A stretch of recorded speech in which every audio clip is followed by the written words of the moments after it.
ایک شخص کو حضور نے دیکھا، اس نے میلے کچیلے کپڑے پہنے، تو حضور نے ٹھنڈی آہ بھری، فرمایا کاش یہ دھو کے کپڑے پہنتا۔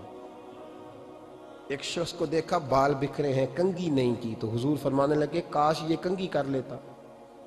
نفاست پسند آدمی پہ نا بوجھ بنتا ہے۔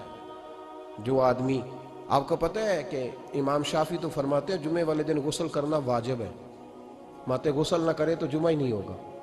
اگرچہ ہمارے امام صاحب کے نزدیک سنت ہے۔ یہ سنت کب بنا؟ ایک دن نہ بہت سارے لوگ اپنے اپنے کام سے اٹھے مسجد میں آ گئے، مسجد نبوی میں۔ کوئی کسان تھا تو کھیت سے اٹھ کے آ گیا، کوئی مزدور تھا تو مزدوری سے اٹھ کے آ گیا۔ تو مسجد میں جب بہت سارے لوگ جمع ہوئے نا، تو بعض لوگوں کو دقت محسوس ہوئی، تو رسول کریم علیہ السلام نے فرمایا کتنا ہی اچھا ہو کہ تم جمعے والے دن نہا کے آیا کرو۔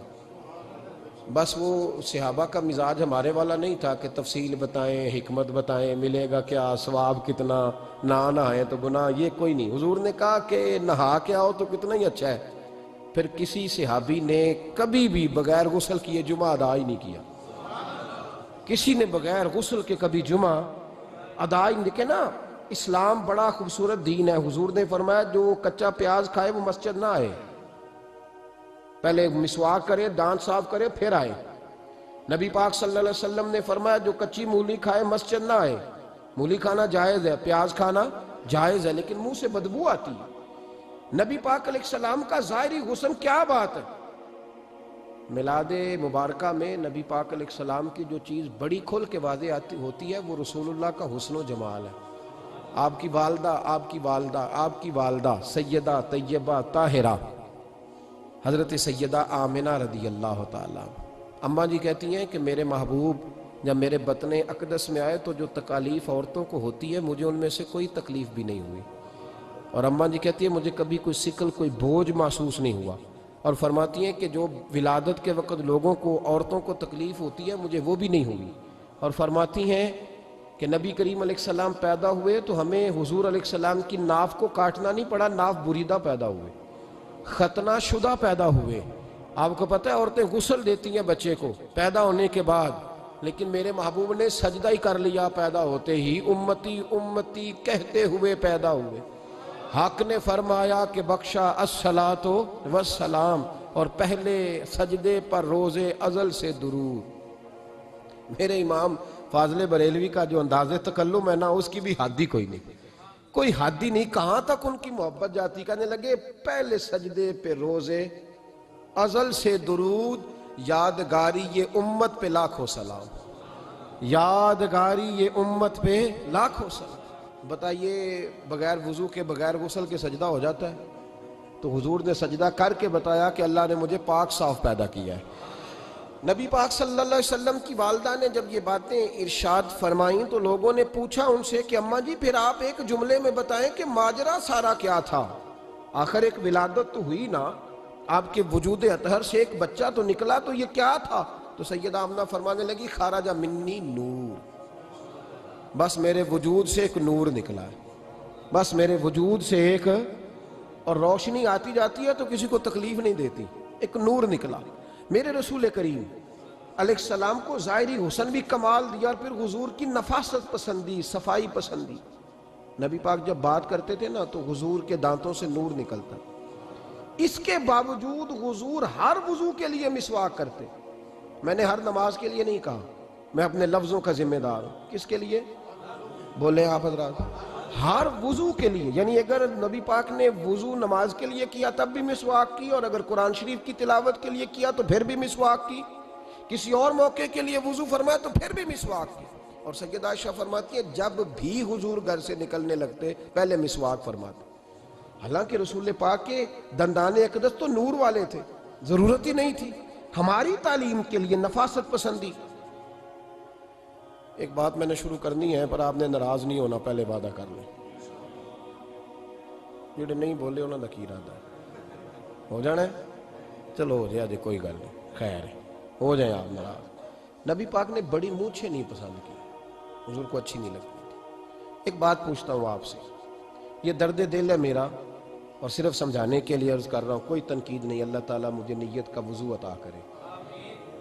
ایک بات بتانا، اگر بہو کھانا پکا کے لائے اور سالن سے بال نکل آئے تو پھر اس کا کیا حال ہوتا ہے؟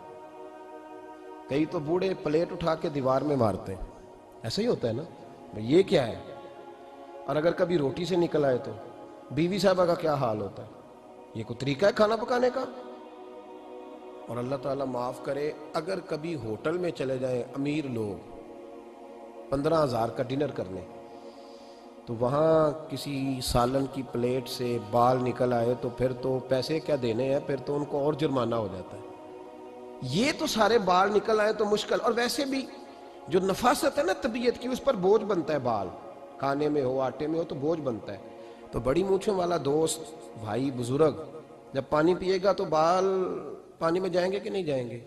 حکیم اور ڈاکٹر کہتے ہیں کہ کینسر کے مرض کا خطرہ ہے۔ اب باقی بھی راضی نہ ہوں، حضور نے بڑی مونچھیں بھی پسند نہیں کی اور چھوٹی داڑھی بھی پسند نہیں کی۔ حضور نے فرمایا داڑھیاں بڑھاؤ، مونچھوں کو پست کرو، مشرکین کی مخالفت کرو۔ اور ایک مقام پہ رسول پاک علیہ السلام نے یہاں تک فرمایا کہ جو مونچھیں پست نہیں کرتا وہ ہم میں سے ہے ہی نہیں۔ اتنے سخت لفظ۔ ایک صحابی تھے، آپ یقین کریں نا، کئی دفعہ دوستوں کو کہنا پڑتا ہے، اور کئی دفعہ نا مجھے محسوس ہوتا ہے کہ یار ہم روز ہی کہتے ہیں، لیکن کہتے پتہ کیوں ہے کہ بوجھ بنتا ہے وہ بندہ جو اس طرح کی تباہ کے ساتھ آتا ہے، جو حضور نے پسند نہیں کیا۔ ایک شخص نبی پاک کے سامنے آیا، قاضی عبدالدائم دائم صاحب نے لکھا ہے، بڑی خوبصورت بات لکھی ہے، کہنے لگے حضور کے سامنے وہ اکثر آیا کرتا تھا تو مونچھیں بڑی تھی، حالانکہ داڑھی بھی بڑی تھی، مونچھیں بھی بڑی تھی۔ 2-4 دفعہ حضور نے باتوں باتوں میں تات اللفظ سمجھایا۔ کچھ بندے نہیں سمجھتے، تات اللفظ سمجھاؤ یا بڑا کھول کھول کے سمجھاؤ پر بات سمجھنے کو تیار نہیں ہوتے۔ پتہ نہیں کیا ایسا حسن ہے بھئی، جو حسن نبی پاک نے پسند نہیں کیا وہ کبھی حسن ہو سکتا ہے، کبھی خوبصورتی ہو سکتی ہے، وہ کسی کا ذاتی کلچر تو ہو سکتا ہے پر دین کی تہذیب نہیں۔ نبی کریم علیہ السلام نے کئی دفعہ سمجھایا تو ان کی سمجھ میں بات نہ آئی۔ ایک دن وہ بیٹھے ہوئے تو حضور نے ایک صحابی سے فرمایا کینچی لاؤ۔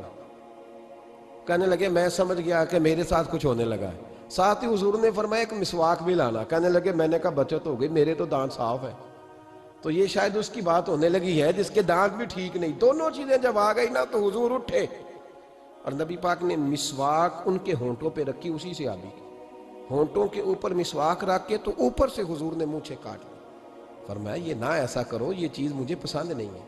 حضور نے نفاست پسندی کو۔ اب تو اللہ تعالیٰ خیر کرے، ملانگ آ گئے مارکیٹ میں، ملانگ درویشی فقیری، اور ان کے پاس رش بھی زیادہ ہے، ان کے درباروں پہ بھی رش زیادہ ہے۔ جی کہتے ہیں حضرت صاحب درویش آدمی ہے۔ بھئی روٹی تو پورے ٹائم پہ کھاتا ہے، مونچھیں کٹوانے میں ہی درویش ہو گیا ہے، نہ بال کٹواتا ہے نہ مونچھیں کٹواتا ہے۔ یہ گرو نانک کی تعلیمات ہیں، یہ نبی پاک کی تعلیم نہیں۔ وجود کا کوئی بال نہ کٹوانا یہ سکھوں کا طریقہ ہے، مسلمانوں کا یہ انداز، یہ کدھر کی فقیری ہے؟ دین کوئی غلاظتوں والا ہے معاذ اللہ، کہ بابا کپڑے نہیں بدلتا، بابا غسل نہیں کرتا، بابا بال نہیں کٹواتا۔ بابا ہے؟ پاگل ہے؟ قطعی طور پر کوئی فقیری نہیں، فقیری صرف وہ ہے جو میرے نبی نے کی۔